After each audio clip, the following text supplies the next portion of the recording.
This is Can my you? first duo live. It is mine as well. I did a test, Christina, earlier with one of my friends to make sure that it worked right, and it did. Yeah, So nice. it's kind of a fun thing. Nell's running a little bit late, but That's we okay. wanted to go ahead and kick it off Yeah, and get whatever started. you want. Well, I am super, super excited to finally, meet you, talk with you, um, Thanks. I know and that it's been you a know, little long time. yeah, absolutely. And this is going to be recorded. The Okay. comments as well as the whole screen gets recorded, and then it will be uploaded to YouTube, and then I'll post something about that, and you can also post something about that. But the nice thing about that Cool. is, the people that are, coming to our YouTube site, will be able to see the guests, and you'll be the first live that has this dual live. Yeah, So that's super cool. yeah. And I was able to connect with you a little bit earlier. I was kind of jealous you was out in the beautiful nature there. Yeah, it's something that I like to do just because I can't even really like enjoy the past, but I just like to sit out in nature. It makes me feel better. Yeah, Um, it grounds me. Yeah, I don't know. I just like to be surrounded in nature rather than locked in my house, because of having a disability, you spend a lot of time at home. So yeah, any for little sure. moment I have to like enjoy nature, I try to take advantage of it when I can. Yeah, because you live in a rural area, don't you? Kind of Uh, out in I'm the in the country a middle little of bit. nowhere. What's I'm that? in the middle of. I said I'm in the middle of nowhere, Illinois. It's Oh, like a population okay. of 7,000 people. I would say the city, but I don't feel comfortable saying the city just for privacy reasons. But I'm Yeah, in like a very small town in Illinois. Yeah. awesome. Where do you guys live? We um, we live in Utah, and Okay. if you're familiar with Utah, there's two huge lakes. You got your Salt Lake and your Utah Lake, just kind of below it. And Yeah, I've never, but we're just west of Utah Lake, so it's kind of in the okay. middle part of the state, and we're kind of nestled over there into a new developing area, kind of by the golf course. We love it. So, That's cool. well, I don't want to wait too long for Nell. I know that she would want for us to get started. I know that you've got some people that have joined us that are of your following as well. I wanted to start out to kind of give people that are watching this a little bit of background about how you and I even connected at all, if that's okay, and then Yeah, we'll kind of um, yeah. I'll as you take your lead. know, yeah, yeah, absolutely. My wife has had a long history with tumor removals, and she deals with chronic pain, um, and she um, has just been in bed most of the time. And Yeah, especially during the pandemic, where people were particularly reaching out just for social connection, it also created an environment even beyond the other social media options for people, particularly with chronic pain, to kind of reach out to try to connect with other people that are out there. And yeah. No, people definitely. like Misty Marvin. I don't know if you're familiar with Misty Marvin, but uh, Hmm, we connected. I'm not Yeah, follow Misty Marvin. Make a okay. make a note of her. Hey, you coming in soon? What's that? Is that now? Oh, she's gonna bring the. Yeah, she's coming in here soon. Okay, But awesome. Misty Marvin was involved with wanting to send a message to Nell, and it showed this video. If you look at one of my past duets, where somebody is just kind of there in bed, and it really hit me hard. It was right after Nell was getting a lot of insurance denials, and I was just broken, and that led to us uh, working with Mandy Takata a little bit to turn uh, TikTok purple, which was actually around the time that I started discovering you, because you were trying to. In fact, you had just turned TikTok orange just around Yes. that same time, And I was No, reaching out to, I was starting to get connections with people for the first time, ironically, that could relate. You'd think that that would be more closely related, or I mean, close in your proximity, but it hasn't been. And we was able to get a lot of friends to do videos, collaboration videos. You was able to approve one of the use of yours, and we put that together, and that's out on the YouTube page. And hmm then, shortly after that, you had agreed as we kind of we got invited to go on Good Things Utah, a TV show here locally, Yeah, that's and awesome.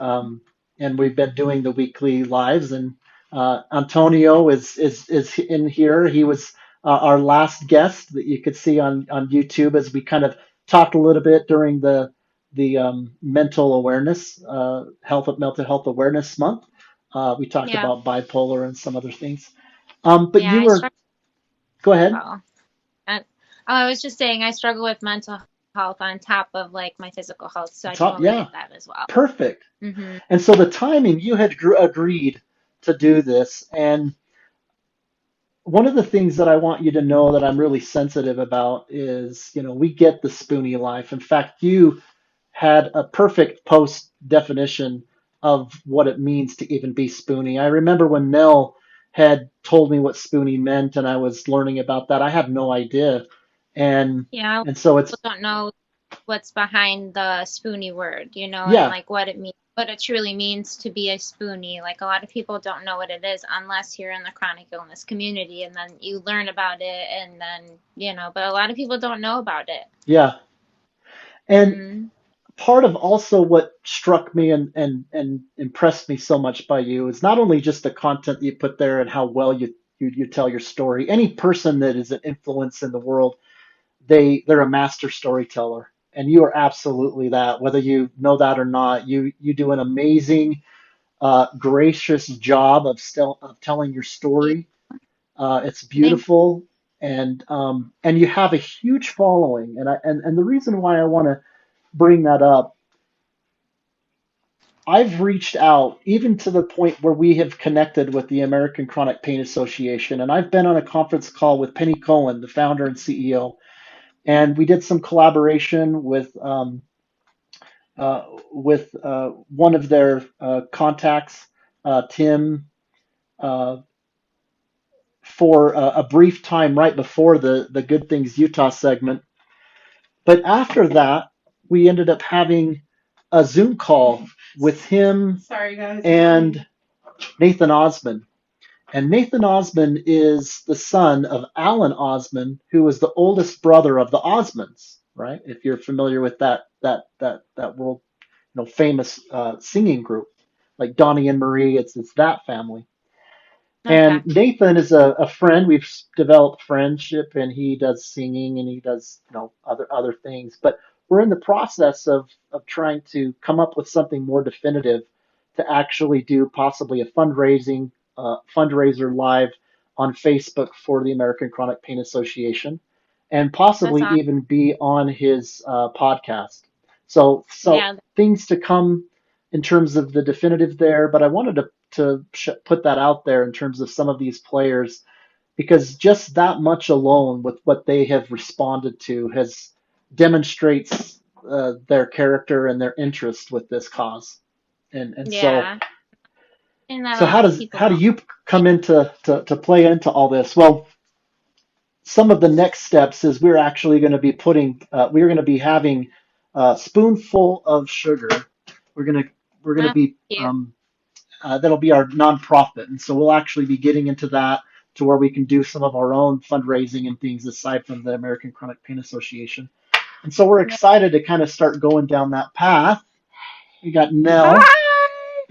Hi, Kitty. Come Nice on to over, meet you. babe. Hi, guys. Sorry.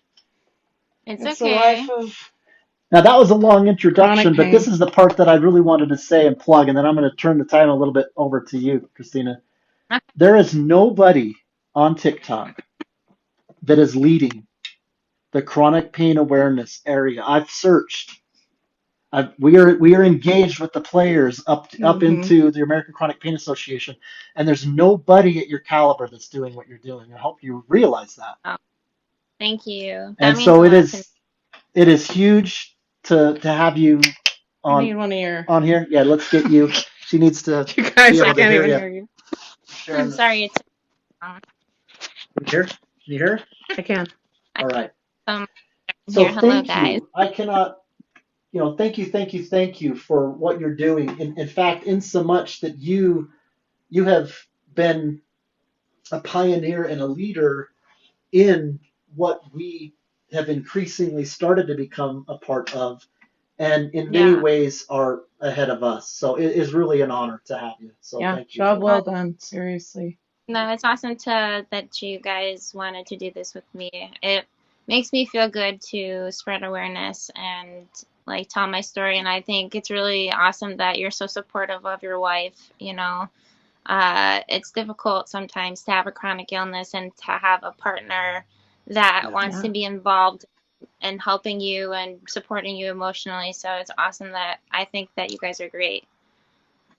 Oh, well, thanks. You're right. It's not. I was talking. I think it was last week. I was saying it's a little squishy here, so if I'm a half. Come on over. Just get on in here.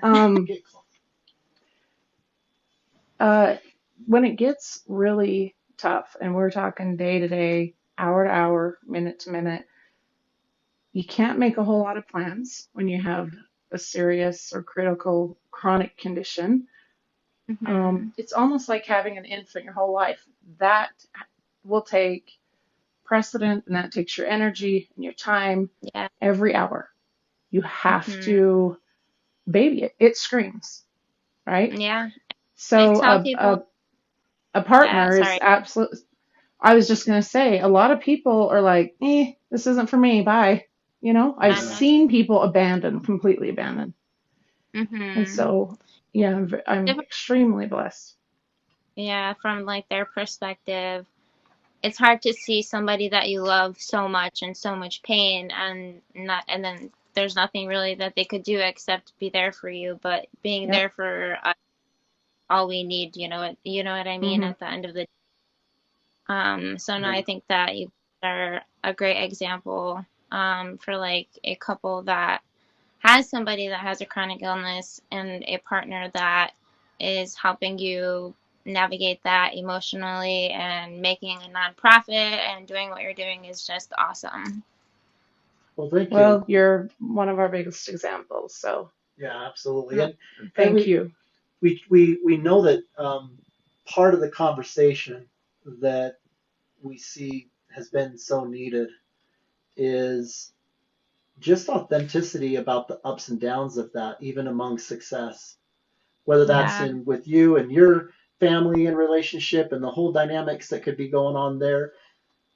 We're not going to share everything, but there's some things that can be shared. And when that's shared, I think that has power because it helps Yeah. for people to understand, wait a minute, you know, that might be in a live, you might see a couple and you might think, wow, they never fight or they never have a Oh depressed time. goodness, no. And that's not true. And honestly, our plan, he says, of course we're not going to share everything, but we're Hmm. extremely open.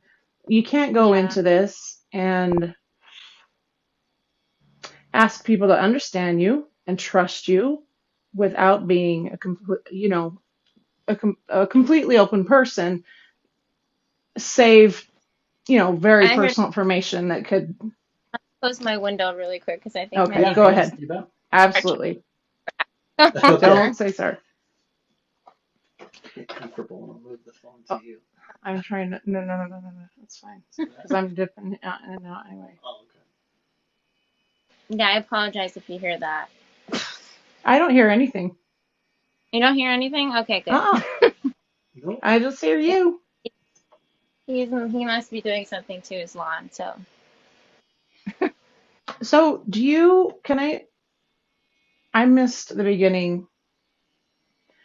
Uh, I was explaining how I came across her when I was reaching out trying to get people together with the right. collaboration video, and I think it was Misty Marvin. Make a note of her. She's been instrumental uh, in Yeah. in helping Well, this.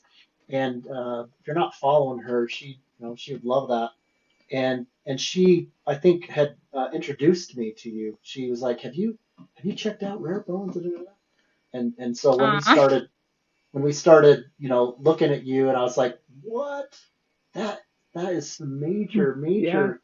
And in some ways, even though there's some things that we can relate with Misty, she has lupus and some other things. To be quite frank, and I don't mean in any way to dismiss this and other people and what their conditions are, but I have not seen anybody that has anywhere near the extensive surgical and I mean we like major. It's mind blowing what you've gone through. It really is. I've been in the Yeah, some hospital so many times watching her surgery and surgery and surgery, and then she almost died and things like that. And there yeah. was one No, video that you showed very explicitly your X-rays and Yeah. your scarring and things like that, and it was really powerful. yeah, it's I was diagnosed as a child and had my first surgery like as a child, but I didn't consider myself like disabled, and I had a couple surgeries during high school. I didn't want to be labeled as disabled. I Yeah. thought that was bad, what I mean. And I was the only person I knew that was going through this because it was way before social media. So, like, I felt very alone. And then when I started, like, I became permanently disabled, I say, because I was able to work up, like, up until a certain point. And, like, once I hit 23, that's when I started having the surgery after surgery after surgery after surgery. And, so that was in 2013, and now it's 2021, so it's been about 8 years. And in that like time frame of 8 years, I think I've had 10 surgeries.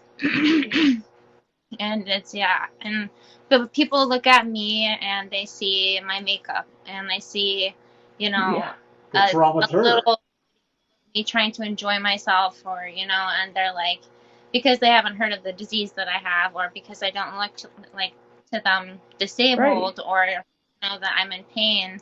A lot of people will tell me that I'm faking, which is why I post these videos to show people like what my body has gone through. Or sometimes I Hmm. even forget what my body like has gone through, and I give my body a lot of credit for continuing to like heal itself all over and like over and over and over again.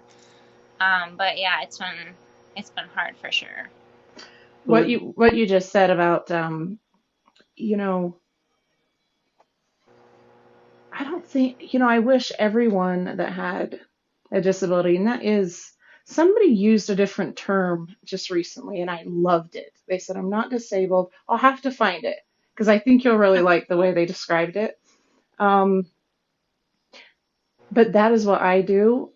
Same thing with my body. My body changed. I just had lap band surgery because it was complete cycle of exhaustion and then Mhm.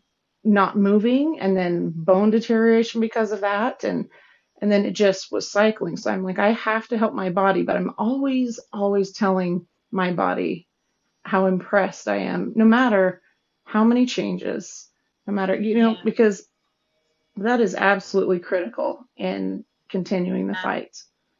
Having I need to grace do. for what your body's gone through.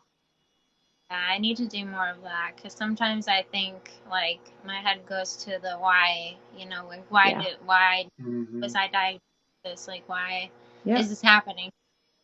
But then I also look back and I'm like wow, like my body went through a lot. You know what I mean? And Yeah. I'm still here, and that to me I think is kind of, I don't know. Yeah, definitely something that you need to practice if you have Yeah. a disability, pain, or a chronic illness, definitely. Well, in the beauty, you talk about how, so much of the beauty in a call like this. I mean, people will look at these two beautiful women and they can also sense of their spirit and the beauty there. But, you know, if two things, one, to have people that views that, challenge themselves to not conclude where things aren't seen, that what have they gone through that that is so serious that you're that you're you're advocating other than being a baby, and trying to like get attention as if, there really Yeah. wasn't anything. And then secondly, um, people might look at that beauty and say, well, okay, like for example, with you Hmm. and where your leg has been cut, you have done a good job in illustrating how there is beauty still in your Yeah. body, even though Oh it's my been word, changed. yes. And that Yeah. might, and it's only human to go through. I mean, even under the most health, the healthiest person has challenges with self-esteem and body image and things like that. And so when you have a degree of difficulty on top of that, then of course there's going to be that. But I'll tell you to right challenge now, that, and recognize, hey, we're I'll cut beautiful. through all this real quick. I'll tell Yeah, you right now, when you have a serious chronic condition, you learn very quickly to have grit. That is one of that's Yeah. that's one of the definitions I like to use because it comes down to, I mean, you're running marathons daily. And I don't Yeah. care if she loves to do her hair and makeup, and we the reason you'll see, because I too love to, and I Yeah. No, used to you're. really love fashion, and I'm trying to get back to me so I could, so I feel like we're very sisters in kindred, so many ways, yeah. very But kindred. Yeah.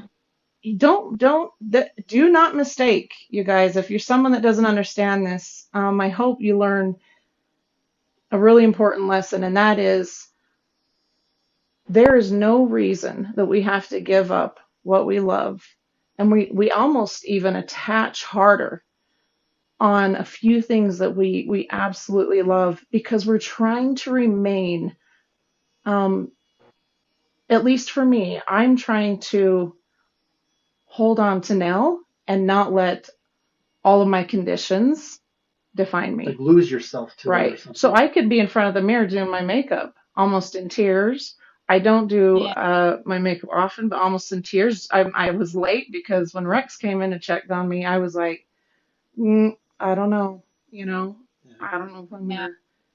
I'm gonna be able. No. And for me, my eye, anything that touches it, the nerves, just even a light brush touch, the nerves will. So it takes extra time. But Hmm. tell me if we're on the same wavelength there. As far as you getting ready and loving fashion and loving, because I love that about you. I mean, like, to be honest, I'm not very fashionable. Just You are. because I don't consider them, I guess, because like the braces and stuff. Like, I'm not wearing my braces right now because I Hmm. wanted to look cute. You know what I mean? Yeah, yep, I get it. Yeah. I wear my braces, I have to be wearing pants that are comfortable and like Hmm. pretty nothing like on my stomach, which is why I wear a lot of, bralettes and like crop tops and Yep. stuff. But it makes me feel good, and it's good for us to get it. Like, Yes. it's not good for somebody who has a chronic illness to stay in bed all day, even though we want to, and we're in pain, and you know what I mean. Yep. It's not good. And it's good for that person if they have a disability, chronic illness, chronic pain, if they get out of bed and sit in a chair for 10 to 15 minutes and do their makeup. Yeah. Like, Yeah. Oh yeah. and simple thing, at least for me.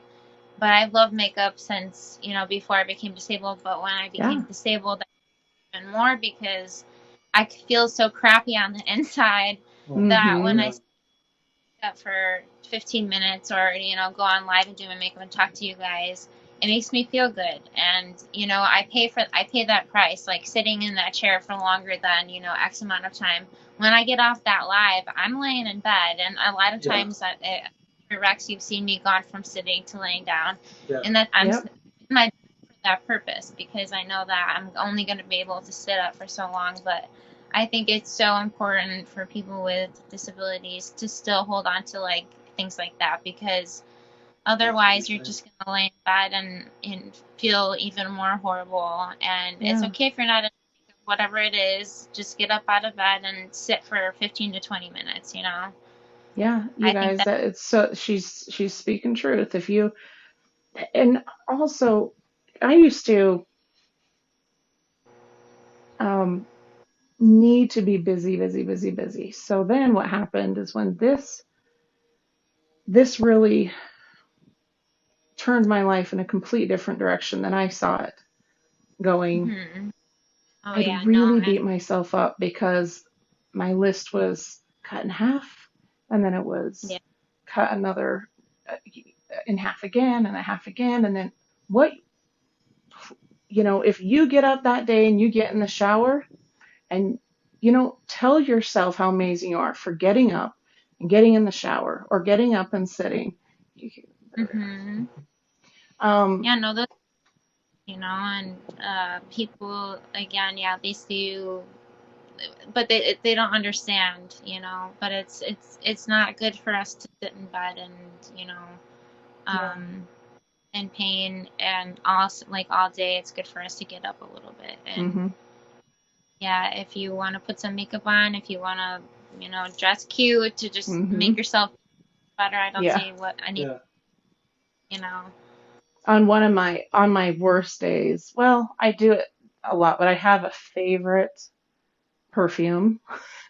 And it sounds funny to some, but when I am not, I've gone through maybe I'm in a flare up and it's going on 3 days or 4 days. And it's just you're doing the bare necessities, right? So Mhm. I'll spray my J'adore on and I'll be like, okay, all of a sudden I'll feel a little bit more like myself. But like find things that connect you to you and hang Yeah, on tight to those. Because I one agree. little act can lead to something else. Okay, I did that. I feel a little Hmm. better. Now I'm going to do another little thing. Now I'm going to do it. Yeah, And like you, I'm up and down. I'll be like up 15 minutes and I'm like, Rex, I can't. And then I'll yeah, go lay down and then I'll be back up, yeah. fiddling around with, because I love to decorate and move things around. So I'll do little things You like guys that, but then I'm back down and yeah. are really cute. Hmm. But that must help when you guys know that so much of the time when the camera's off and the makeup's off and you're in bed, that there's Yeah. a very sobering part of the life that people aren't seeing and always talking Hmm. about, and so it helps to Yeah. kind of just balance that all right, the depression that I think that I'm sure can come from It, that, even a sense of yeah. isolation. People might look at you and think, I, Yeah, I you don't know, I don't get deep depression. That's just not my yeah, nature. But yeah, yeah. you get low. I, my experience, like honestly, the emotional battle it's always been half the battle for me Yeah, because I was diagnosed as a kid yeah, and like I grew up being the only person that I knew in the entire world who had my disease. Like I didn't know a yeah. single other had been through what I had. Like I felt very lonely. And I go back and I look at that time and like in my head I see like how sad I was, but I didn't know why Yep. until I started talking to other people who had my disease and like yeah, telling my story and connecting more with people who have chronic illness and all of that. But for me, I have gone through a lot of like emotional turmoil, I would say, because of what I've been through, and like in the cute video that you guys put, like medical PTSD is something that I do struggle with a lot, Yeah. mhm. because of the surgeries that I've had, because of being diagnosed as a child and having a rare disease and just all these things. But I'm glad that you don't struggle with that, or that try to not get into that place, because once you do get into that place, it is hard to get out. Yeah. And every Now, for day Yeah, and I those, don't want I don't want anyone to mistake that me when I say, it's deep depressions that I haven't fallen into. There's absolute sadness. You're gonna go through yeah, grief. grief is It's huge. part That's of a it, bit you will go through grief. Um, yes. Probably time and time again because there's Hmm. different, you're traveling with this now and it's a part of your life, and just like with anything else, there's going to be better days and harder days. And some days are Yeah. about grief. Biggest thing I think for me is just recognizing it and knowing that, okay, I can feel emotionally this is going to be a tough day, but as soon as I recognize it, then you work on it. But certainly, you guys, if you're out there struggling with that, do not push that aside. That has to Yeah. be that has to be addressed some way or another, whether you have a therapist or somebody, a loved one you can bounce off of. Hmm. Yeah, Um, for me, it's like up and down, yep, depending on what's totally going normal. on, if there's a surgery coming up or, You're right. something, Yes. then I have to, yeah, the emotional battle is honestly like half of it daily because I live at such high pain levels that Yep. like you lay there and you can't move and it hurts to breathe and it makes you really sad, that Yep. and to get through that pain is an emotional battle because Mhm. you are feeling this physical pain and you can't get rid of it no matter what you do. If you take your Yeah. medications, if Yep. you if I wear my braces, if I do all these things, like why am I still in pain, But I do have days where I feel like I can switch that mentality and try to make, and that's what I've done with TikTok, honestly, is like Yeah. those are my days and that's my way of like me doing something good with my disability and my situation. And that makes me feel good that I'm educating other people, Oh and yeah. and that's what I guess I do, and what helps me get through that depression. So TikTok has Absolutely. helped. I Yes, absolutely. She Well, speaks truth, you for guys. people, You're a powerhouse. You really are. Hang on to that because a lot of people, like Rex was saying, you've really broken through a lot of barriers and you've pioneered. Um, Thank you. I think at a perfect time, when COVID hit, and a lot of people, what I realized happened was I wasn't in a panic like a lot of people because we're used to that isolation and that fear and that, yep. So Hmm. I you told you a lot of stepped people. in just perfectly.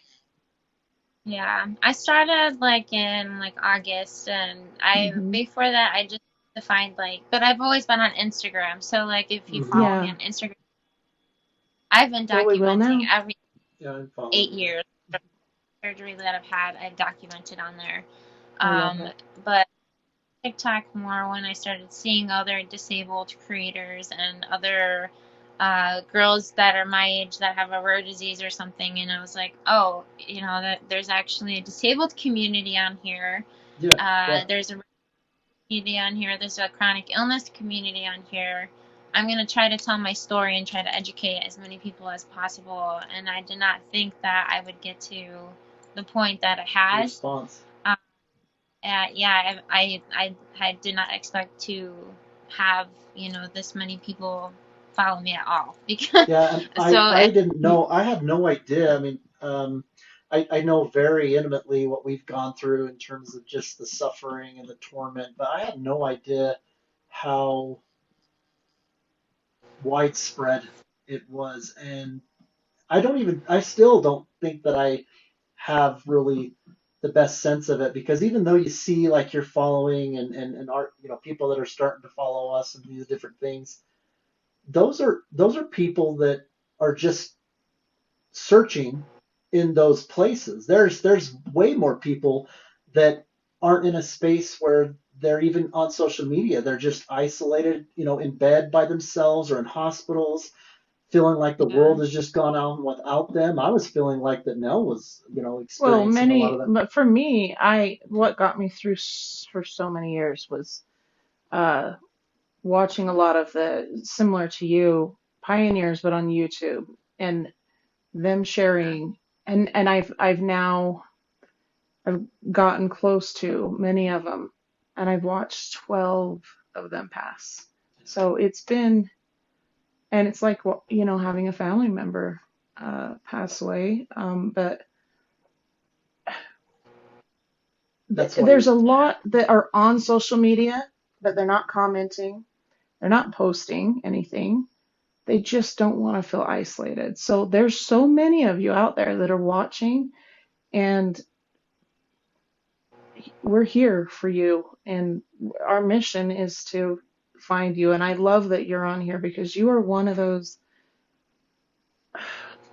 examples, Christina, that's rare and raw, and I love it. That's why you have the following you do. And you will always, no matter how many pictures she shows, no matter how many scars she shows, there's always going to be those that say, she's faking it. Yeah. You know, there's always going to be, and we just have to, Don't give them the attention. no, we Don't just let have them to just steal let your that energy be. and attention because, you know better. Let them be. I let it get to me a lot at the beginning, you know what I mean? Because I'm to the opposite. Like in real life, I'm used to people constantly coming up to me, like asking me what's wrong, like, you know what I mean? And like or staring at me because I'm wearing my braces and I'm in my wheelchair, or I'm using my forearm crutch. Constantly people coming up to me, but on the internet it's like the opposite. It's like they don't believe for some reason that I've gone through what I've gone through, because they see just a tiny clip of me and are like, you're not disabled, you're not insane, like you're just an addict, you're just this. Yeah. And I had to learn that like people are always going to be like that, you know what I mean? Yeah, or they might see some of your posts where you're just being expressive and you're not necessarily pointing out an x-ray or let me show you my scar. You know what I mean? I mean, you're trying to and then all of a sudden, okay. Then all of a sudden your illnesses have disappeared. Yeah, so you might have somebody that just pokes around and sees some posts and not really thoroughly look into your unfortunate, background, you know. Makes me, and what's interesting about it though is with these people, when I do try to educate them and tell them, you know, what I have, what disease I have, you know, when I was diagnosed, what surgeries I've had, it doesn't matter to them. Like they still, no matter how much you show them that you've gone through, you know, all this stuff, they don't. These people are just want to be else at the end of the day, you know what I mean? And when I first started talking about being on pain medication, and like I wasn't aware of the attacks that I was gonna get about talking about that. But like with time, I've, you know, if I see a comment now, I will say something witty back to them and then just block them and delete it. You know what I mean? Another thing I want to point out is that when, you know, and this is one of the things where, you know, whether you want to call it fame or increased following, it's kind of a double-edged sword because you know that you're helping, you know, more people when that's happening, but that also welcomes people that are, and we haven't, you know, we only are like at 6, you know, almost 7,000 following. Oh, where we really want you to build up. And so we don't get, quite frankly, a lot of that, you know, negative, you know, or whatever. And hey, that guys. might change, but you're probably, you know, experiencing a lot more of that, you know, than we've even, you know, had to. So again, you know, a pioneer in all this. Yeah, I get them daily, but I just delete them, you know. I don't know if you were if you heard me talking earlier in my live, but yeah, like the other day I had this kid telling me that, you know, that he would basically hurt me and that I wouldn't be able to catch up to him because I have a crutch, and that that I couldn't catch him if he was going up the stairs, but like insinuating that he can hurt me, and that because I'm disabled that he'll get away with it. I was hearing that. And like, of course I was responding to him like, did nobody tell you they loved you? Like, what's wrong with you? You know what I mean? Like, why is your mentality like that? But there's always going to be people that are like that and have where you felt like you even needed to, you know, do I need to defend myself or do I need to invest in self-defense and things like that? That's insane. Disgusting. Yeah, you shouldn't have to worry about that, you know, for crying out loud. Yeah, no, it is. I feel like they do. If you know, you see some, or if people, if somebody that has that mindset, if they see somebody who is weak, people consider people with disabilities weak because Yeah. we can't run or we can't get away from them. I've had many men comment on my videos saying like in my wheelchair videos saying like, oh, I would love to date you because you never be able to get away from me. You never be able to run away. It's crazy. That's Like things like, just not creepy at all. Yeah. It's and like creepo, go away, right? it's kind of crazy how people think these days on the internet, it's bizarre. Yeah, the strongest people I've ever met is people with chronic pain. You have to be. Yeah, So um, you have to be pretty narrow-minded to think someone that goes through this daily is weak in any shape or form. So, challenge yourself if you're someone that even is ready to receive something like that. But, there's a lot that don't, that it's just who they are, and yeah, unfortunately, you've been quite a target at times. Hmm. There's times that I've watched, as Rex has watched, and just been disgusted, absolutely yeah, disgusted at what you've had to see written about you, yeah. Yeah. Um, but you have you have an army on your side that understands you, and the chronic community, chronic pain community, you guys, is massive. Yeah, the We're chronic illness. talking, I believe more than what was it? Cancer and diabetes combined. Millions of people. More than Yeah, that. it's more. It's Yeah, it's massive, which is mm-hmm. why we could start 100, nonprofit foundations, and it will not be enough. It wouldn't be enough. It will never Mm-hmm. be enough. And Yeah, that's the part that really kind of is a punch in the gut for me, because I'd love to get in the home of every single one, um, yeah.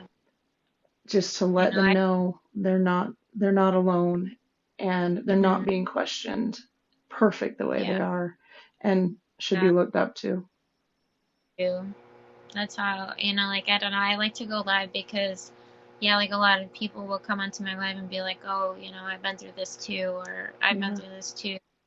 And I like to be able to, like, listen to them tell their stories, and, like, open Hmm. up and tell what they've been through, so that they don't feel alone because I know how bad it hurts to feel alone. And I always tell people,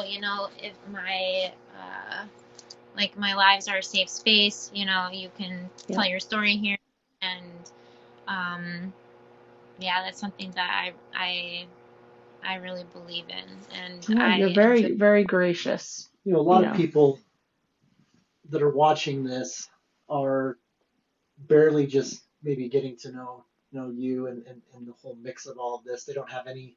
Maybe it's the first time that they haven't had a chance to go to your TikTok page even, right? The Rare Bones X. Hey, Antonio. Our daughter says, nice to meet you. She has a pretty severe scoliosis as well. So, Yeah, Alan's on here. yeah. But maybe you could Yeah, Hey, guys. take us back a little bit, maybe, and come, and not that you have to repeat everything that you've got, that tells the yeah, story as thoroughly as it does in TikTok, but give us kind of at a high level of some of these conditions and some of your Yeah, story for because people. some I've never heard of. And I thought I was, pretty up to date with a lot, but Yeah. y- yeah. So yeah, please. yeah, when I was 10, I was diagnosed with fibrous dysplasia, which is a very rare, basically bone-eating tumor disease. So basically, what it does is it replaces normal bone tissue with fibrous tissue, which causes tumors to form inside the bones, which can cause bone deformity, fractures, breaks, all kinds of bad things, Oh because my gosh. very. I remember when I was diagnosed. Yeah, they first thought that I had bone cancer because it looks It like would look cancer like it. almost. Yeah. Yeah, so it's a very weird, like, kind of blackness, like, yeah, Oh, and when I was diagnosed with that, I remember my mom only found like one support group online and like hardly any information on the internet or in books or anything. So like we kind of went into it blind, and I was kind of like a guinea pig in a way, you know. And I had my first surgery when I was 10. So I was diagnosed on March 1st, 2001, and then I had my first surgery in April of 2001. and what was And that, if you don't mind? Like so your they put first surgery, what was their goal? So because my entire femur bone, yeah, like I said, they told me it was like an eggshell. They told me that they were surprised Oh, that I had not Lord. leg yet because I started having pain at 7, but my parents just thought that it was growing pains. But by the time that they took me to the doctor, I had a permanent limp, and that's how I was diagnosed with scoliosis as well, because I had been limping for so long that it Yeah. actually caused my spine to curve. So by the time I was diagnosed, the doctors were like, there's no healthy bone left, you know." So I remember them telling me that it was like my bone was like an eggshell. They put me on crutches like right away because if I put any kind of weight on my leg, it could snap. And I don't Hmm. have hardware in my leg right now, which is terrifying to me because at any moment it could break, you know. But that first surgery was to put a rod down into the bone, and they took a chunk of my hip bone and put that.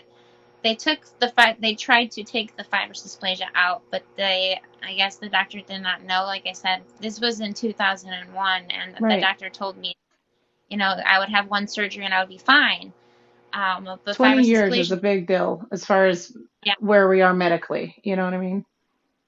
And so they weren't as aware, so they tried to take it out, you know, and they put my part of my left hip bone in there with like Oh, I think bone graft stuff, and I have the original X-ray of, you know, when they did the surgery, and you can see part of my hip missing, and then you can see Hmm. this big like gauge in my femur bone, and then the rod where they tried to scrape it out. But like at that time, we didn't know that there's no way to get rid of fibrous dysplasia, and if you scrape it out, it grows right back.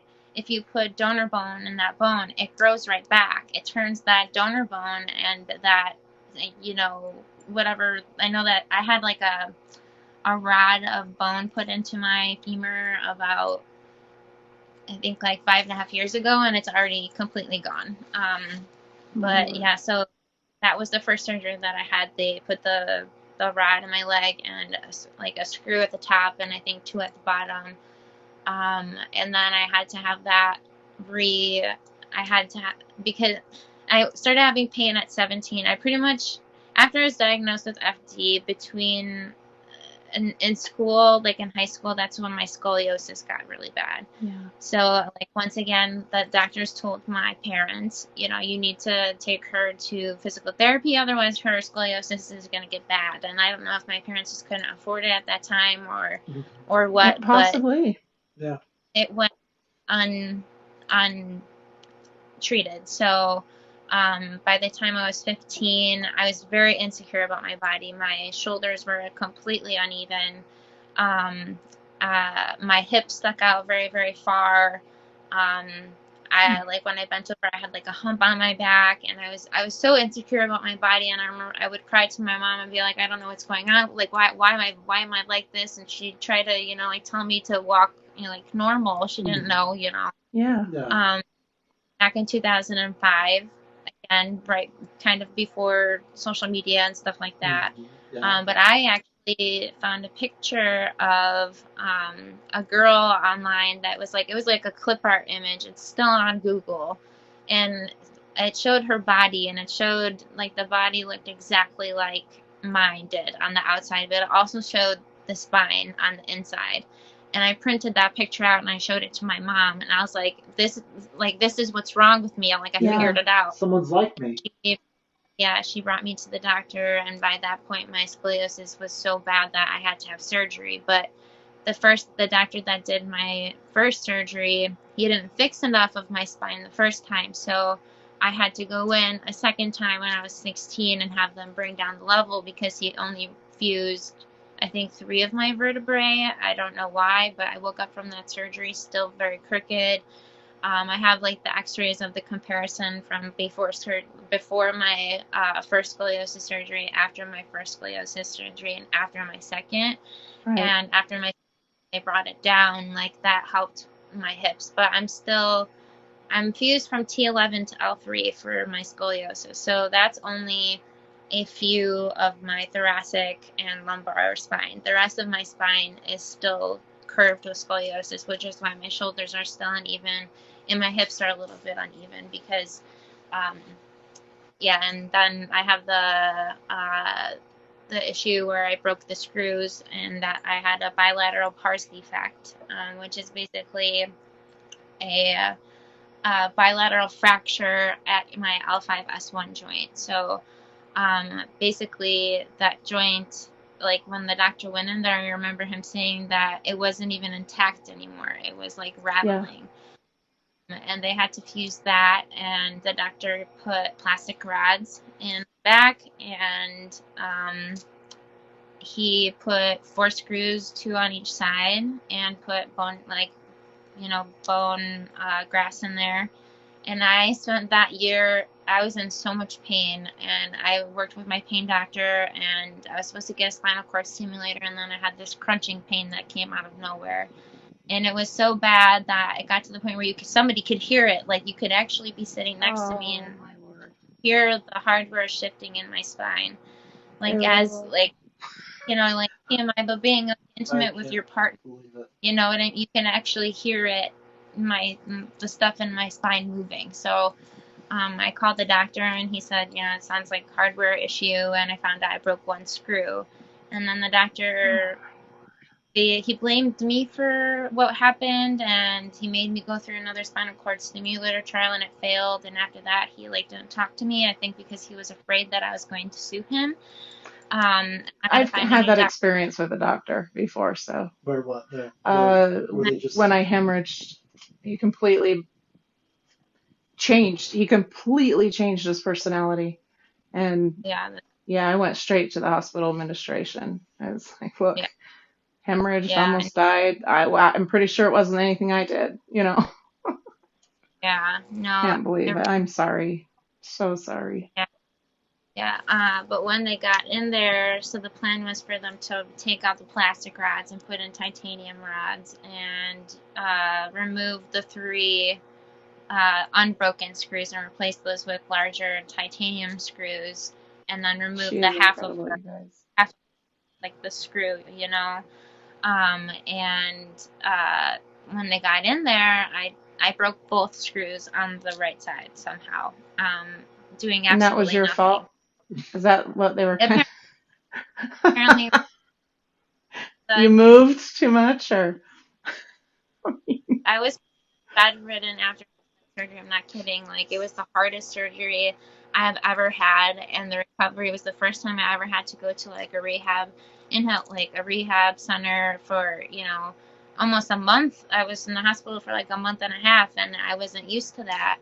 But that doctor messed me up, and he used plastic, and 2 screws on one side of my fusion broke, and if you break a screw, you can't get the pointy out you can never get that pointy end really? out. I didn't. Wow. Mm-hmm. So when it snaps in half, the only half stays there. is the one that's sticking out at the back, by the part that you screw into it. Yeah. That pointy part will be in your spine forever. So I'm going to have 2 broken screws on the right side of my L5 fusion for the rest of the life. And the reason they can't get it out, because it would be detrimental to, I can be paralyzed. Yeah. They'd have to dig in there and get it out. You're right. And that's a huge reason why I'm in so much pain right now, is because I'm not fused properly. He wasn't able to put titanium rods in my spine for that reason. And so I have 2, bigger screws on the right side, and I have a cage in the middle that has bone grafts, and then that's it. That's all he could do for me. And so I have to have a fifth surgery where they put rods into my hip bones, but I'm really trying to avoid that because like you guys mentioned earlier, I've been having surgery after surgery after surgery after surgery after surgery, and Yeah. like my body is tired. And I give my body credit for healing itself over and over again, but eventually it's going to get to the point where it won't be able to It just anymore. gives out. I totally get you. You start getting to a point where we're very, very aware of our bodies because Yeah, that's what's talking yeah, loudest to us, right? So mhm, I've been after 3 tumor removals in the same spot, I hardly have any lacrimal gland left, which is what gives moisture to our eyes. So I wouldn't even be yeah, able to have a prosthetic if uh, if they have to go in again. Without a lacrimal gland, you just don't have an eye, period. And beyond that, your body is constantly fighting. And so you do wonder with every surgery or even just a little procedure, you wonder how much more your body can take. And so I I think about remember you feeling really frustrated that they wanted to do surgery again. I totally get it. And some people might question, well, what? Just do the surgery, trust the doctors. Well, guess what? It's not a the perfect doctor. science, and there's never a perfect doctor, and there's never, so you need to trust the person that's living this every day. And if she's Yeah. feeling exhausted and wondering if her body can go through it one more time, that's a heavy You No. gotta decision listen for to you. it. Yeah. Yeah, no, and all of my doctors have agreed that I can't, my body is not strong enough to Yeah. go through larger, because this would be the biggest spine surgery that I would ever have. And I had four, and like I said, it's an emotional battle too. So I know that I need this surgery, but I'm trying so hard to avoid it because my body isn't, it's not ready to go through Yeah. another major operation. So you have to cope Um, with some things until you get to a point where it's just not copable anymore, I guess. yeah, yeah. And that's something that I've struggled with, like thinking into the future. Like, I know I'm gonna need this surgery or this surgery, Yeah. um, and it's scary. You know what I mean? Because yeah, I Yeah, it do think is. about, like, am I gonna wake up from the surgery? You know what I mean? Yeah. Is it gonna be okay? Is it gonna get infected? Will I get sick after I have the surgery? And that's why I tell people that I am like high risk when it comes to getting like sick, because my body's been fighting, for Yeah, so long, and heal itself over and over and over and over and over and over and over again, that for it's done sure. like, yeah, it's like hit my immune system. But when I tell people that, they're like, huh? You know what I mean? Yeah.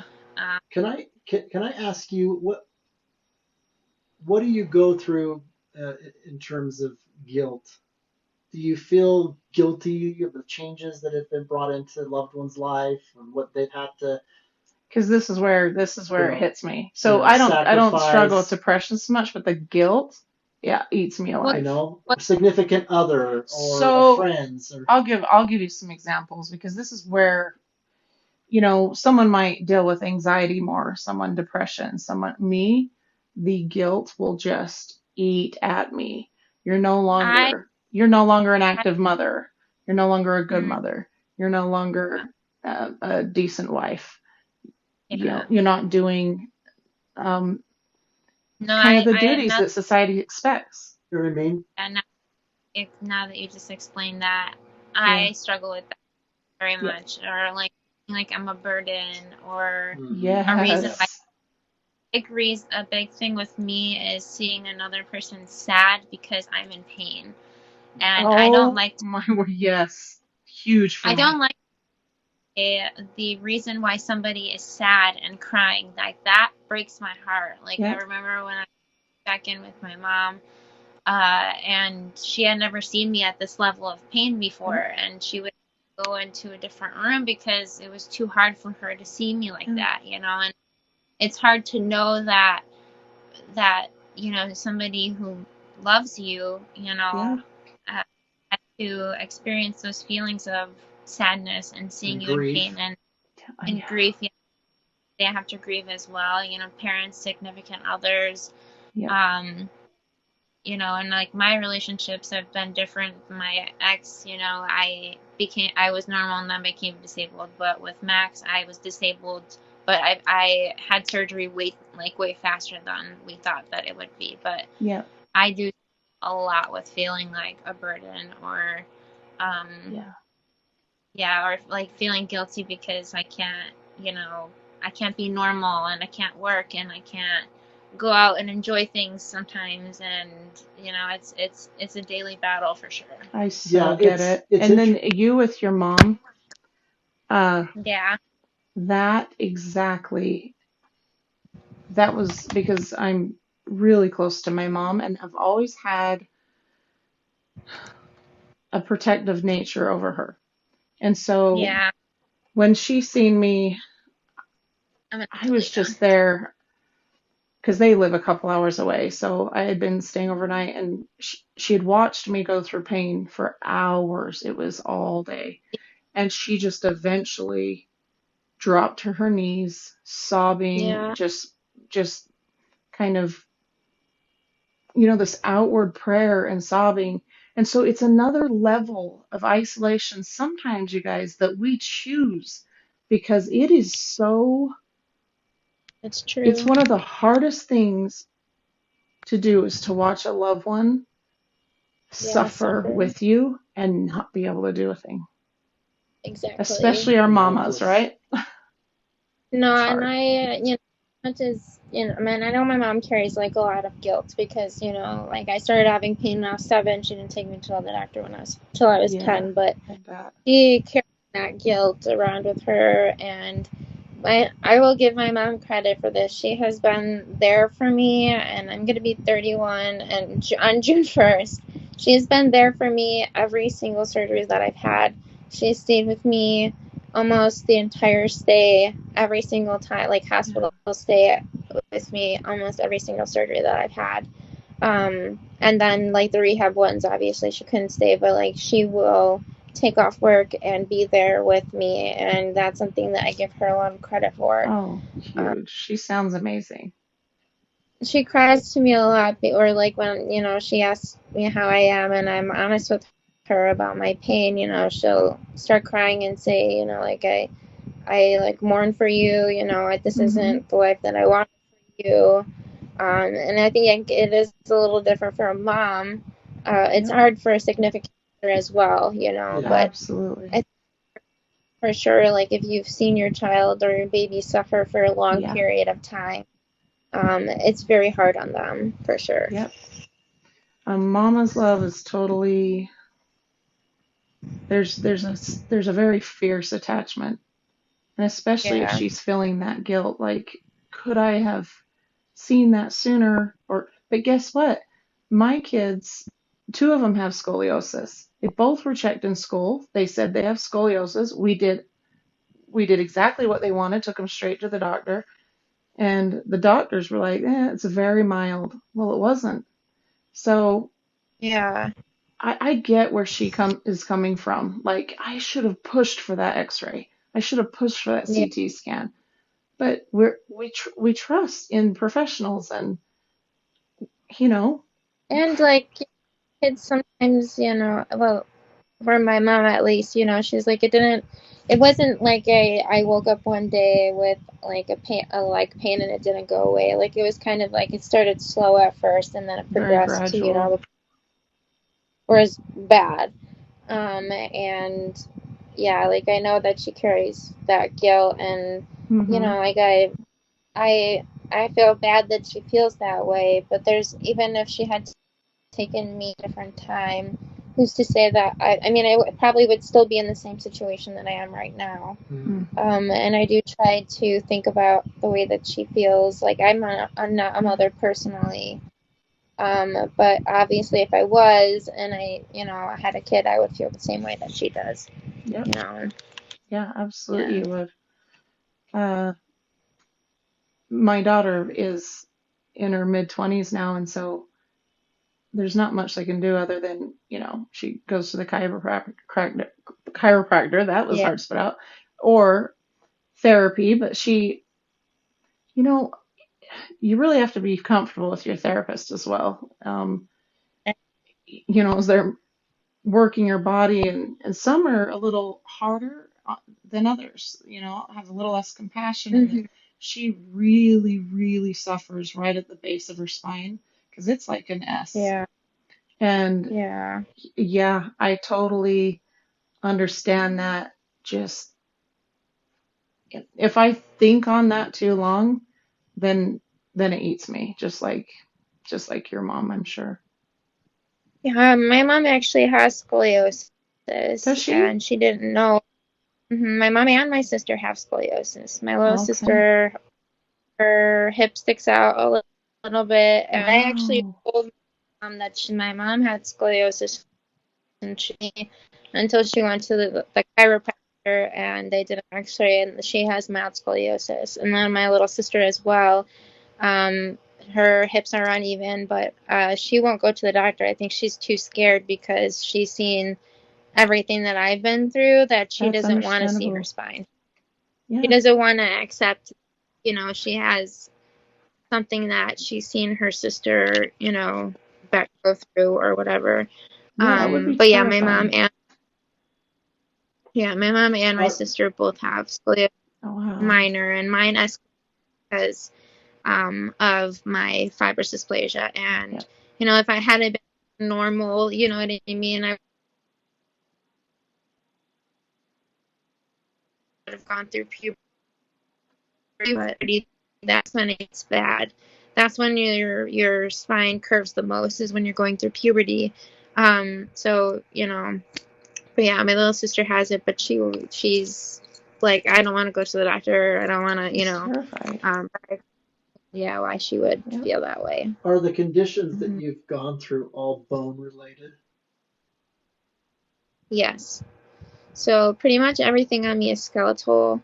I do have nerve pain, but that again, that's from skeletal issues. So everything on me, chronic pain wise and disability wise, is skeletal. So pretty much from my like thoracic spine down. My right leg used to be better, but I have really bad nervous on my right leg, and my right leg is my good leg. I have FT in my left hip, femur, and knee. And that pain pretty much goes all the way down, and then the chronic back pain. So yeah, but everything on me is skeletal. Fibrous dysplasia does go hand in hand with another disease called McCune Albright syndrome. I don't have McCune Albright syndrome. You were talking about your scoliosis and how that gradually came on. You were talking about how your mom and sister have it as well. Yeah. Your sister's afraid to Mhm. kind of really go get that Yeah. checked, So which, my word, that would be totally understandable, you know? yeah, and aren't very close either. So, but I do feel like she is apprehensive because she's seen, what Yep. I've gone through, and I think for her to like see an X-ray fine, and see it be curved might Mm-hmm. be, yeah. I know that my sister has seen me go through a lot too, Yes. physically, and it is hard for siblings that have uh, a sibling with a rare disease or a disability.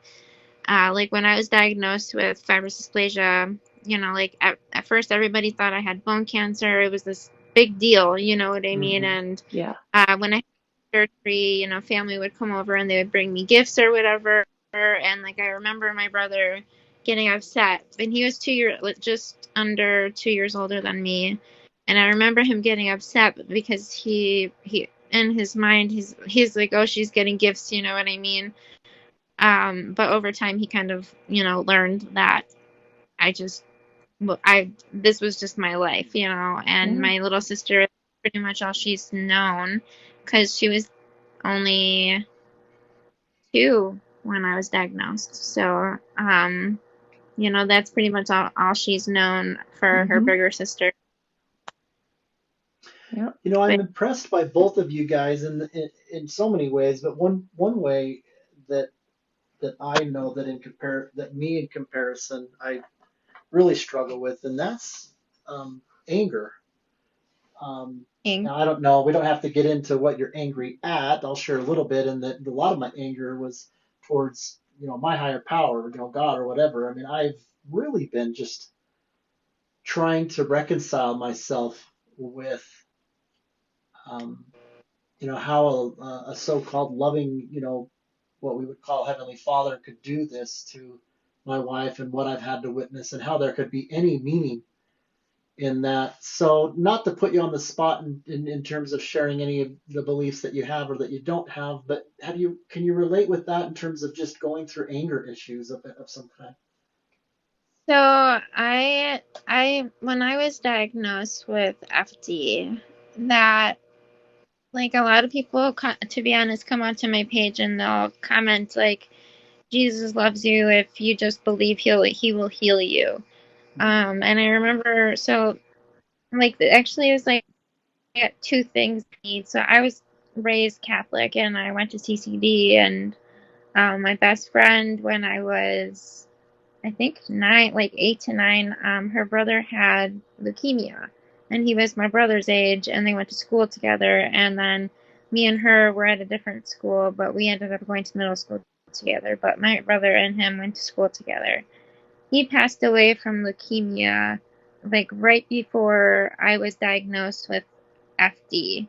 And I remember like after I was diagnosed with this weird disease that I didn't know how to articulate to my friends and school and everything about this weird disease that I had that nobody had Yeah. heard of. Kids, Mm-hmm. honestly, one girl, she tried to trip me because she didn't believe that I actually had to be on crutches, and she thought that I was faking it.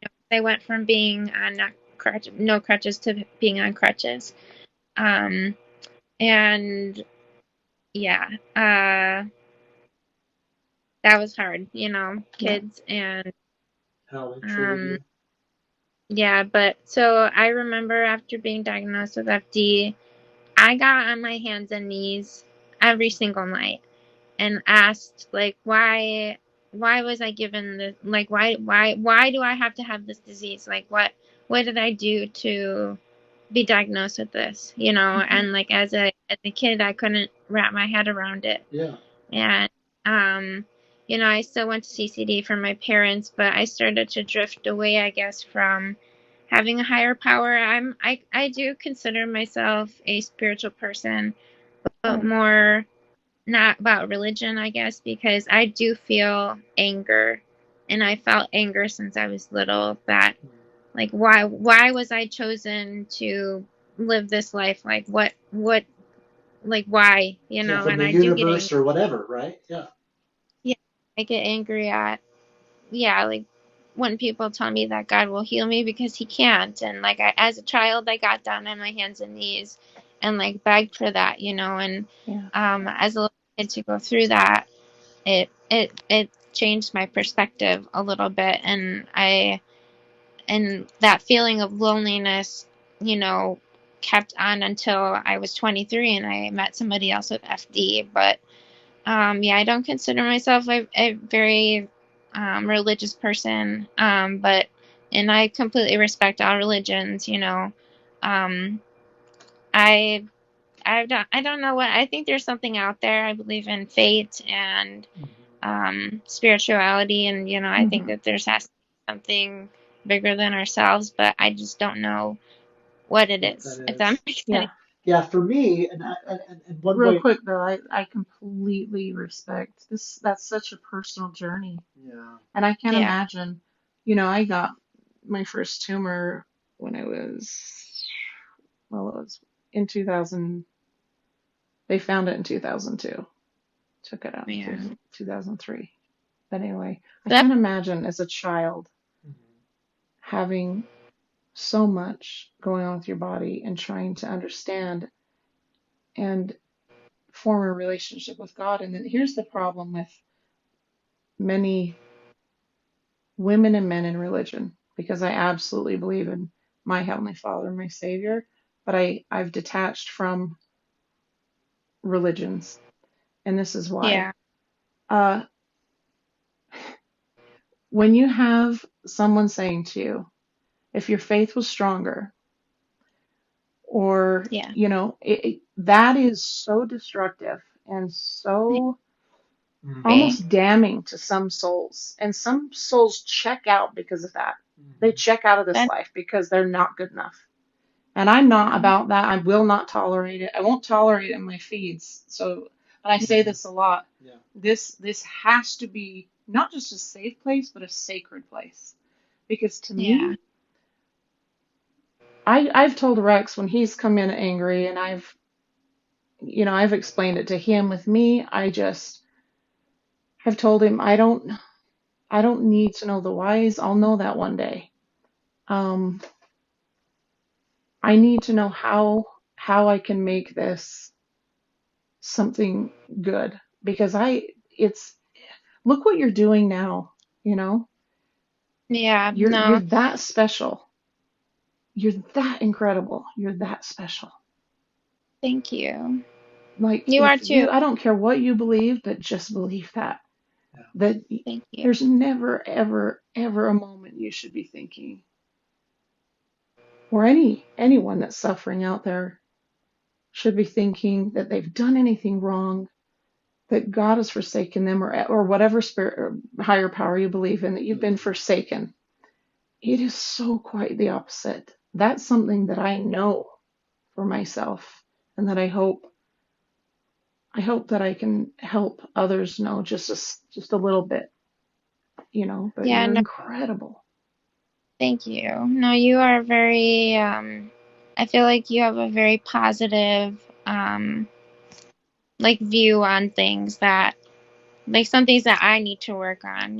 Like as I hear you talk, like about trying to find the happiness and not let that deep depression get to you, and like be able to see beyond the anger, like the good side of it. Yeah. I work on that, so thank you, because I that's something that I do struggle with, and it's nice to Yeah. hear.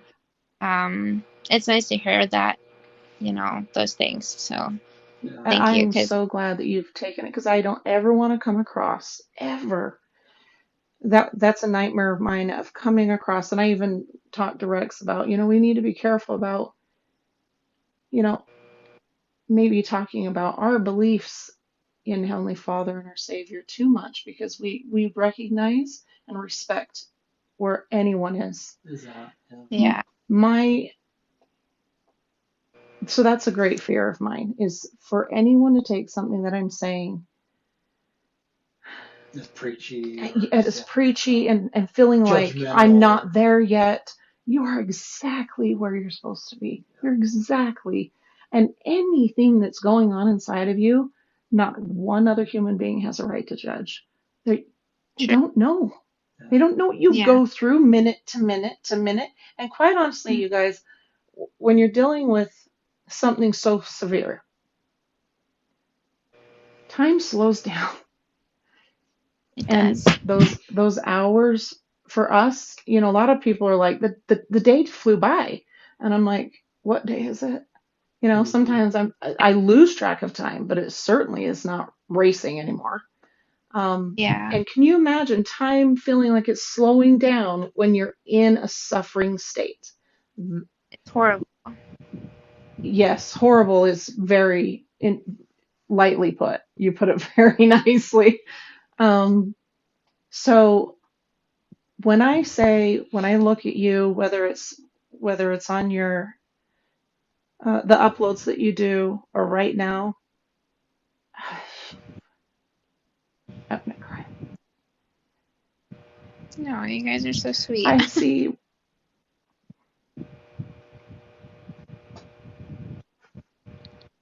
you've been sent as an angel from whatever power you believe in, and Thank you. you are precious, more precious than, there's just no words. You're more precious than any human being. can conjure him. There's no words. And when I say the word warrior or the word resilience does not do enough, it does not define enough someone like you. Thank You're so you. far beyond it. It's true. So, Thank you. I needed to hear that. Thank you. so She's an angel. She's helped me in more ways than I can imagine. I've gone from feeling like that it would be easier to not believe in any higher power to a conception of a higher, of a God to be kind of like this, almost like cruel, just like harsh. And I can at least say that I've gone from screaming at, at the top of my lungs with just so much rage to where I have more of a softened part. And I feel like that I'm starting to learn more of the true nature of him and that I was wrong in viewing him in that way. And that's kind of where I'm at. So I don't have like the strongest faith. I don't have the best relationship. If I'm going to have a prayer, sometimes it'll be swearing at him. I mean, I'm raw with that.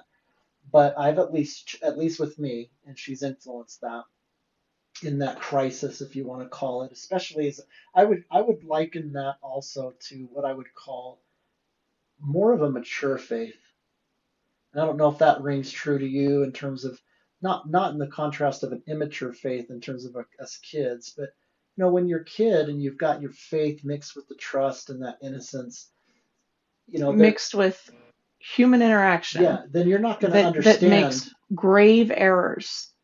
We have too many. This is Yeah, why but you're not this going is to. why you're so protective over your following, and this is why I feel so protective over what we're doing, because Yeah. anyone that walks in here is walking into a sacred place, a sacred, sanctified place, in my opinion. To think if you weren't here, how many more people would be isolated, alone, wouldn't have found you, wouldn't have found somebody that they feel like they can call a friend or family. Commit He's suicide. whatever you believe So in, many higher people. power. Yeah. It doesn't matter because it doesn't, all roads lead to Yeah, it could one place, start. right? Exactly. Yeah. It And doesn't if matter what that's religion. If you right. are a good hearted human being that has a good soul, it all leads to how we all affect each other negatively or positively, and you are killing it positively. And so whatever you're going Thank you. through, there's not an ounce of it that isn't being used for a greater purpose. And you're stunning. You're Indeed. stunning to watch, Well, inside and out. and we're all going through that complex dynamic. We're all going through. We're what I believe eternal spiritual beings going through a temporary human Yeah. experience. And I think that everybody could probably relate to that. I appreciate you kind of being vulnerable, sharing that faith, and Oh, why can't yeah, you just hear me? absolutely. And so whether it's that or whether it's a million of other stories that people have in their life, that's all contributed to what you would call kind of a faith crisis of a very personal nature that sometimes you don't even share a lot with anybody else, and that is okay. Yeah. But what I mean by is I'm moving into a space, it's brand new to me, and I hope that it looks something like a mature faith. I'm realizing that if God is real, that if there's reason to this, if he can work through me and influencing other people, like Nell says, that can help them if they're not at a space to even be open to that. Um, and and that's okay to realize that I can Yeah. have faith of some kind and know that he's not maybe the being that's just going to always just heal everybody and just fix everything. And so Yeah.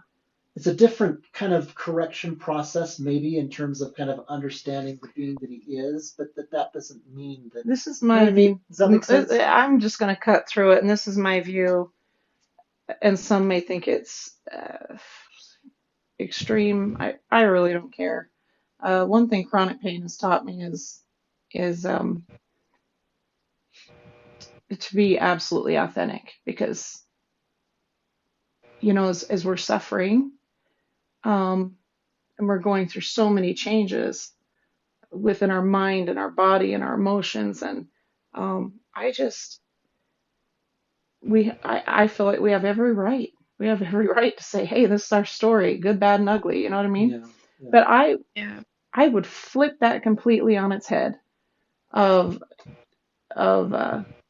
someone who's thinking, I'm not, I don't work anymore. I'm broken. I can't be someone active in society. I've I'm not. lost my faith in Flip it this or whatever. Yeah. completely. I would love to see us flip it completely around, because I honestly believe he views the ones that are suffering the most as the ones that are closer to perfection. Because what Yeah. you start to do is you start to see miracles that might be missed through others' eyes. You start to see everything becomes magnified and slows down. And you have to fight, and you have to have that grit that I talked about, and you have to run the marathon every day. And Yeah. so much to be said, especially with, I am stunned that There's a you, refining element to it. oh, yeah, absolutely. I Yeah. am stunned that you have gone through what you've gone through. And you're a gracious, beautiful human being. Yeah, positive, very, yeah, absolutely. Literally opposite of what you might think of yourself Yeah. in a hard moment, Yeah. No, I definitely struggle with that every day, Yeah. But like I feel better when like I try to turn that pain and that Mm-hmm. suffering into like advocating Yeah. and Mm-hmm. spreading and doing my thing, because if I just sit here and some days it gets to me and some days I can't create content, you know what Yeah, I mean? Yeah. yeah, But yeah, um I'm trying to take my really horrible situation and try to educate people about it and tell my story in the hopes that, yeah, maybe one person might come to my see a video and be like, I don't feel alone. I'm oh trying to be yes. the person I needed when I was younger, but for You're other doing it. people, because You're doing I it. felt alone so long. So it Well, means a but lot to me Yes. that, Yep. before Spoonful of Sugar, and I even kept these three sayings when I was engaging with what rang true most to me on TikTok, and then I Spoonful of just. Sugar is kind of her thing. But that is, kindred spirits. We're stronger together. Enjoying the Yeah. conversation. Yep. And that's what that all reminds me of is the kindred spirits are kind of those people Tissue. that you just can kind of connect with just really easily. Your vibe attracts your tribe kind of thing. Stronger together. I hope that this is illustrating of that. Um, you know, yeah. we're not dependent upon each other in terms of our successes or whatever, but boy, the collaboration and coming together, um, Yeah. it allows for there to be more strength. And I hope people can feel that and feel encouraged by that and joining the conversation. That's not just talking and kind of connecting. I love the idea of talking about things that you don't see anywhere else, not even on Oprah Yeah. or Ellen. That's the kind of Hmm. conversation. Now, not to get it to where you're like, not, not having any privacy, but even though you have kudos to Oprah and Ellen, things like that, there's still some things that where there's a void, where Yeah. people aren't It's stepping funny you into said that, that. because I was thinking They're of not one. talking about it. I was thinking of, well, it certainly needs to be talked about more and more and more. It's crazy to me to see how many conditions cause true suffering. Like suffering, you guys. Yeah. We're not talking, you know, yeah, I'm okay, or I'm a little, I'm feeling a little bit of pain, and it comes twice a week. We're talking true suffering where it alters your schedule, your goals, it alters your life. But I was Yes. going to ask that to you. If you were sitting next to Ellen And DeGeneres, yeah. yeah, on stage. And she asked you if you could say one thing, just one thing out there, um, whether it's education about yourself or what you would like to see happen, what would that look like to you? I would want people to know that I would try to educate them about fibrous dysplasia, to be honest with you, and let them know that there's the chronic pain community, and a lot of those patients come from rare diseases, and Yep. rare diseases are so underfunded, Yep. and there's so many of them, and so many people have not heard of them Yeah. that it's possible for us to get treatment or funding because people don't know about it. Yeah. So, Exactly. ask if, for more people to look into that more and put more money into rare diseases. And, a couple of my close friends, and we had a nonprofit for a little while, but both of them are very involved in trying to get our government and stuff to give funding for rare diseases and all That's kinds of stuff amazing. like that. Without that advocacy work, that we would never have a cure or a treatment, Yeah. And I feel I would educate people about fibrous dysplasia because I feel like it has an effect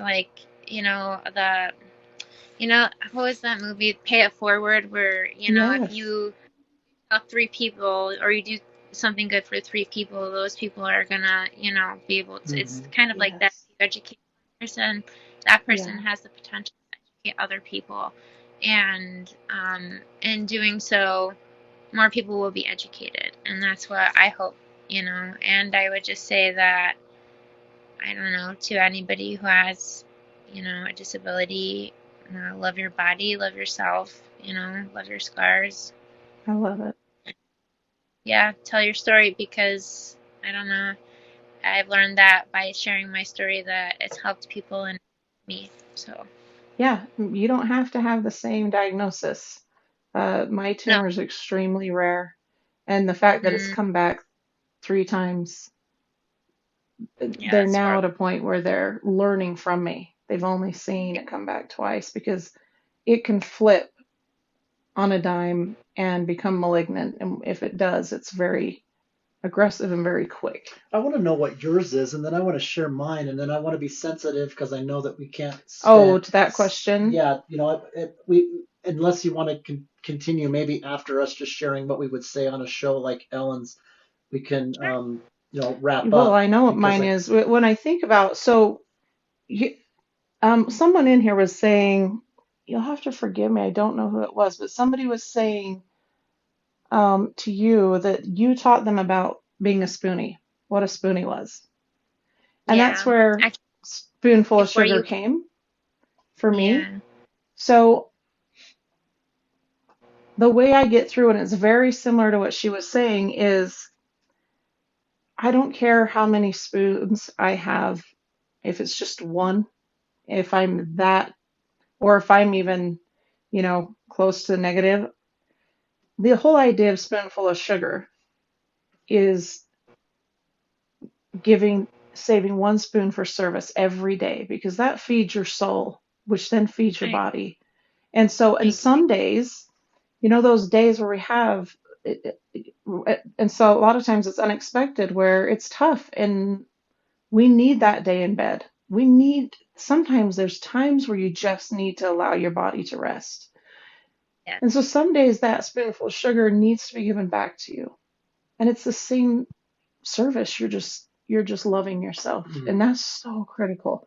But to I, serve every day, and you guys, it doesn't need to be some grand gesture. Of course, with us, in the chronic pain community, it kind of can't be unless you unless you're like so I still try to sign up for dinners when somebody needs dinners brought in, whether it's they had a baby or whatever. but guess who's delivering? DoorDash, not me, because you know what I mean? But you find ways to serve. Put a note on a door. Message somebody and just say, I'm thinking of you today. And I just want you to know you're wonderful and you've really helped me Yeah. in my life. But that's where that came from. That's what we're fighting for. And honestly, I like the your thing and everything. It's cute, and I get what you yeah, it's and it's not It's a some good tie-in big to the Spoonies. I love it. yeah, it's not one of those. It's not ACPA, okay? So, but I have a much different goal, and that is to get into as many homes as I can, whether that's a food service for the week, flowers delivered, because you guys, when you are inside as many hours as what ends up being for a lot of us, to see beautiful fresh flowers, you just don't understand the little miracles that happen. Or some of my favorite things, that's what I love to do that. But to get into these homes and say, we're thinking about you and you're important, and in little ways, gift cards, whatever, that's our goal. I know it seems very, very simple, but we're going to start it's not there. right though. It's the little things, Yeah. and day to day. And I have amazing friends that I've made on here that have been even in the comments. You might have been seeing them. Yeah. You've And got you've got you've got some fierce protectors too. I love Yeah. seeing I that love because you deserve it, it. you know. and not only have a disability. My best Mhm. friend has a disability, but like they're the ones that are almost like my spoonful of sugar. You know what I Yeah. mean? If I'm Yeah. having a bad day, Yeah. um, it could be any one of them. Whether Yeah. it's them, me, or doing something like sweet and buying something off my Amazon wish list, or just like messaging me and saying Yeah. them. Yeah. So the It's two that you was this last week, you was able to go on the aquarium yeah, excursion with your friends and That's things. That was amazing. so That's fun what to we're watch it. talking about. That's what we're talking I about is we're love seeing just that. a moment of reprieve. That's our goal. Give someone, let them know that they're not forgotten, and Yeah. give someone, yes, and the thing about suffering is no one's looking for anything grandiose. There's no. almost no one that you'll find in the chronic pain community that Hmm. needs anything huge, because we start to recognize and see that even the littlest miracles can be some of the most special and precious. And just to Agree. know that you are thought of and not forgotten, uh, Hmm. Big. I hope that we can carry that, and I hope that it gets a lot bigger, honestly. But Yeah. Rex, he has to hear me talk about it all the time, because He's got some I'm dreams. like, no one's too important, no one's too busy, no one's too big for this. Yeah, That's how much I love the chronic pain community. I don't see yeah, any human being as being too big, too busy, you know. And as yeah. she gets more, as her health improves, when we were doing some of these first lives, and even during when we turned TikTok purple, she wasn't in any state Yeah, to be in sometimes front I'd of any crawl of it, in and I'd lay on the you floor know. and I'd be like, I'm here, And guys. so she's getting Oh, yeah. better to where she can be more involved, and that's exciting to see that. But I see the pain's still there, but still, I right, absolutely, right. it's like you were saying, fighting through, um, and I hope when days are just really hard for me, and you get this, and someone's on here and we're interviewing or whatever, but I hope no one ever takes that as, oh, she didn't care as much about me to be on camera, You, because I am oh, always here. Doesn't matter. or even the If I'm comments. in bed, I'm here. We talked about how we want to kind of figure out how to be engaging with the comments Yeah, what even we're going to more. start doing is do our interviews. Um, Maybe pre-recorded. She they're was saying. pre-recorded and then they'll be put out. And then our lives, um, we're going to go live similar to what you do, so that there's a lot more interaction with the people that Yeah, are coming Or, on. or even if we I have to do hear. live, because it's hard to pre-record if you're not live like this. But anyway, but the point is that Yeah, we want to move into a space where we're getting the live like this, but then we've also people want to Right. engage with us. Yeah. Yeah. Yeah. No, I've never been live on YouTube, but I've been live obviously on TikTok, you know. Yeah. Um, I is it like the same kind of amount of Yeah. people that you get these lives? Like, do Well, you guys you're obviously? talking, okay, yeah, I mean, if we, once we start going live on YouTube, it's kind of a similar, but right now we're still just talking just about the I, TikTok lives even, so so. my heart is in YouTube. That's no secret. I've said it over and over, and it's where I've really connected earlier before Rex and my kids got on TikTok.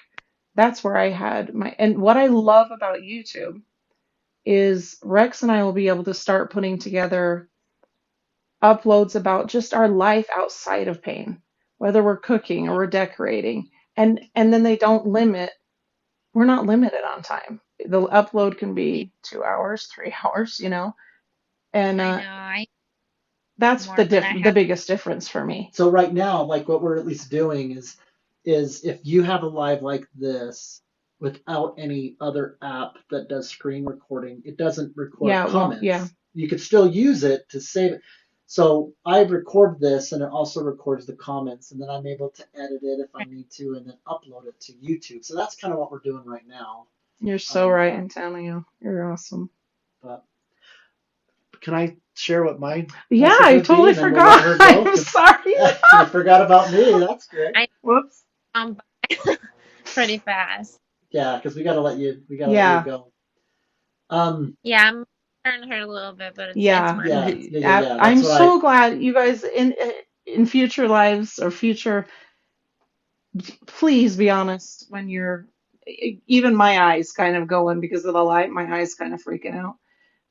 But Yeah, I know. say I'm hurting, I gotta go in like 3 minutes. You know what I mean? Yeah. So we'll end it after he says that. Okay. No, Yeah, I would and love to know what he would say yeah, too. yeah, So, absolutely. Yes. And quick shout out to that's, Laura Lingo, by the way, who's on here. I already did that for Antonio, but Laura was our first guest, so she's on here. So shout Oh, out to you. really? Yeah, Laura, you helped Hey, yeah. start girl. this, girl, and you're still It's here with us. awesome. So My so what I my would. TikTok. What's that? I said my TikTok family is here too. Oh, yeah. Awesome, awesome, awesome. That is welcome. Oh, we love You're it. welcome Yeah, here as well. You're and same thing, safe and sacred yeah. to us. So Yes. Yeah, go follow us. Go subscribe to our YouTube channel. It's Rex and Nell Spoonful of Sugar. spoon and full are separate because Separate. if you were to type in spoonful of sugar, You're gonna get the Mary only thing you'll Poppins. see is Mary Poppins. Yeah, So but if I'm you like, Uh, if you search eh. for you search uh, for Rex and Nell and then spoon full Yeah, of sugar, you'll find that, and then and yeah, follow us on TikTok, and we'll for sure put on our yeah. end. Go follow Christina here And at Rare Bones Pets. any of you here that are not following um Christina, did I get that right? Yeah, All of a Christina. sudden I got Yeah, this yeah, fear that I did. Christina. Rare Um, Bones at Rare Bones go. X. You'll be amazed. You'll be Yeah, you won't stunned at regret it. this woman. You won't regret my it. But yeah, let favorite. us know. Yeah, let's go. Is- So what I would say is we every human being, regardless of your walk of life, you are in the pursuit of happiness. And we have so many influences, whether it's parents or government or whoever, that we get influenced by what that should be and what it needs to look like in order to be happy. Hmm. And not just from a chronic pain community standpoint, just a humanity standpoint. And oftentimes we get fallible ideas. The certain house, the certain body, the certain health, Yeah. the money, all these kinds of things. And so giving yourself permission to challenge that in general, and then on top of that, even be willing to go further and allowing that to include what our life is like that might not be in other walks, average, normal walks of life. Hmm. So if you have that illness and you've got that wheelchair, or you've got, I have OCD and perfectionism and having Yeah. to manage that. Some things might not be able to be changed that you might always wish you could change, and that only if that one thing could be changed, I can finally be happy in that pursuit of happiness. Yeah. And that has messed me up in living like that. And so I fought that for a long time, and I've resisted that, like I think we probably all do. But the more that you can give yourself permission, regardless of what anybody else in the world does or says, and you could find and redefine that so that it actually looks like your life is what I could be happy with. That's what I Yeah. would want for you. When you finally learn to detach from the world's idea of what happiness is, that's where you'll find true joy. I can tell you that. Yeah. And to close, like, I think, did you play the song early I can on? play it again and yeah, we can let it Well, pull up. just really quick, you guys, honestly, there's an amazing group of most young people, 20s, 30s, they're called Elevation Worship, and my word, they speak straight to your soul. And one of their songs is called Wait on You, and it talks about this, it talks about, um, when things not only don't go our way, but when we're faced with something very hard, to not forget that he hasn't forgotten, or that whatever higher power absolutely has us all in mind. And uh, it's full of beauty, honestly. I can't say it enough. When I look at you, you're full of beauty inside and out, and you're making change in this world. Thank you. And so without your trials, you wouldn't be here, sitting here in your power. And it's incredible to watch. So thank you. Yeah. Thank Thank you you. so much. I can't imagine what it must have been like for you to kind of sit and adjust in this whole time. And so thank You you guys have, so much. yeah, no, you guys have been wonderful. I'm so glad that I got to talk to you both. Yeah, Well, we'll have to do it you're again or amazing. something for sure. Rex will, whether you I- text him or message him, give him your address, yeah. so that we can send something to you. Okay. And if it's easier, you got my phone number, Or- Christine. So whatever's easiest for you, Yeah. you're welcome to call me or text me. Yeah, sometimes my messages get a little complicated, so sometimes it's hard for me to get to them. So If we don't see it for a while, I'm just gonna. You have a link to your. Why did I just forget Amazon? It's embarrassing to forget Amazon, you guys. Then I'm gonna hop on there. Amazon. Yeah, she has an Amazon list I can peek at, I think. So, thank you. Well, Thanks again for coming on and sharing your story. We're looking forward to uploading this to YouTube. Yeah, thank letting you, people you that weren't guys, for able being here. to join live, that they can see it there as well. And we'd love to do it again, okay? To share it, I'll put it on my link tree so people can watch it. Perfect. Oh, awesome. Thank you so much. All right. Thank you. Appreciate it. Have a good night, you guys. Yeah, good night. Thanks.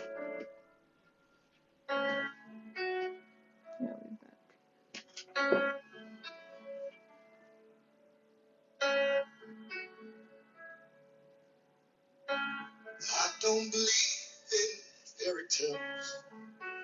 Guess I've outgrown them. That doesn't mean that I believe that there's something bigger than me. I see in a hospital. No, but the title.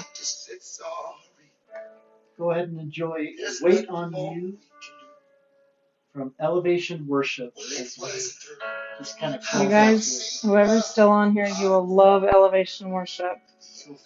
I have a goal of meeting them one day and writing a song with them. So Elevation Worship, if you're out there, I'll see you someday. We're out. Have a good night, all. Love you. We'll let this play for a minute. Here's what I'll do. I'm going to wait on you.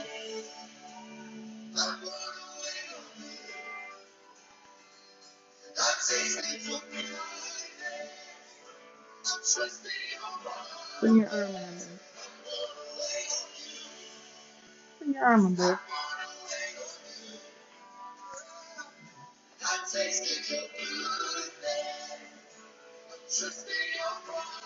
Oh, no, not on camera, no.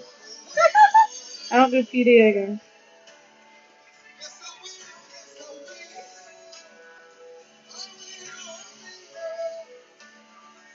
You're never forgotten.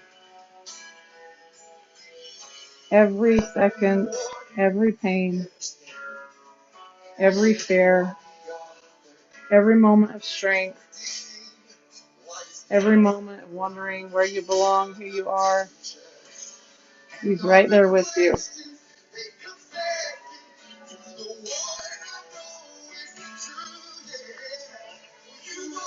And we're so entirely blessed that we have you in our life.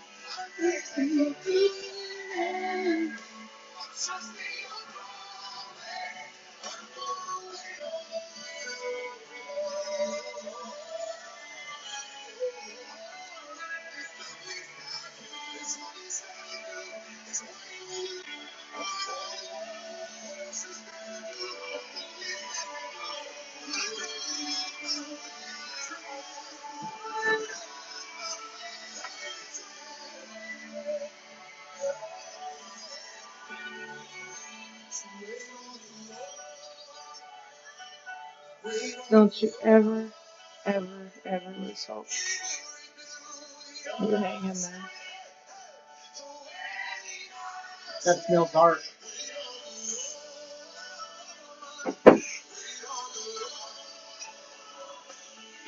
Here's another one, guys.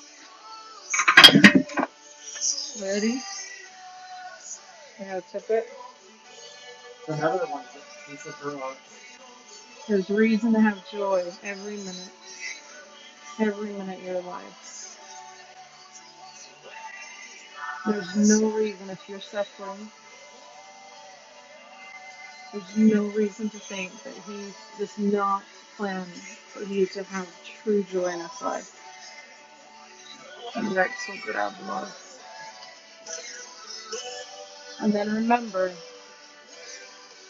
to spread love and to give love to yourself every moment.